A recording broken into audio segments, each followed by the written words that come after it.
আজকে আল্লাহ তাআলা কিছু রহমত নাজিল করেছেন, এই জন্য আমরা শুকরিয়া আদায় করি আলহামদুলিল্লাহ। বৃষ্টিটাও কিন্তু একটা রহমত, তবে অতি বৃষ্টিটা আবার গজবে রূপান্তরিত হয়ে থাকে। এটার কারণ হলো আমরা নিজেরাই, কারণ এইগুলো হলো আমাদের আমলের কারণে। এগুলো হলো আল্লাহ তাআলা বান্দাকে পরীক্ষা করার জন্য একটা মাধ্যম। কারণ আল্লাহ তার বান্দাদেরকে যাচাই বাছাই করে নিতে চান, কারা আল্লাহ উত্তম বান্দা, কারা আল্লাহ প্রকৃত বান্দা, কারা আল্লাহ জান্নাতি বান্দা, কারা আল্লাহর ইমানদার বান্দা, যাচাই বাছাই করে নিতে চান।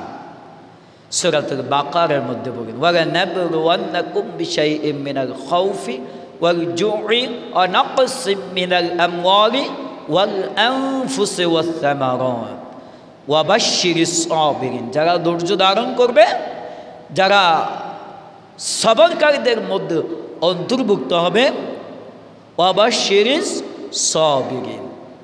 আগে তাদের সম্পর্কে বলে থাকে কি, ক্বালু ইন্না লিল্লাহি ওয়া ইন্না ইলাইহি, এবং আল্লাহর পক্ষ থেকে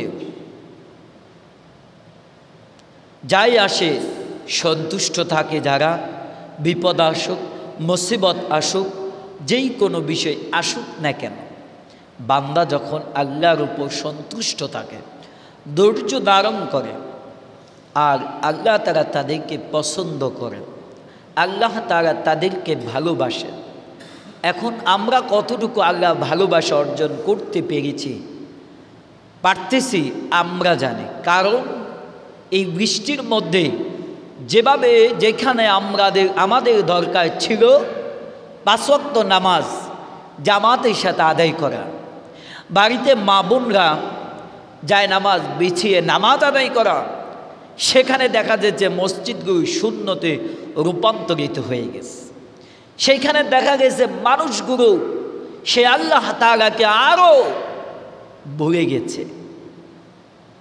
আহাসিবান নাস আন ইউতরাকু আন ইয়াকুলু আমান্না, তোমরা ঈমান এনেছো এই কথা বললে আমি তোমাদেরকে ছেড়ে দিব, এমনটা নয়।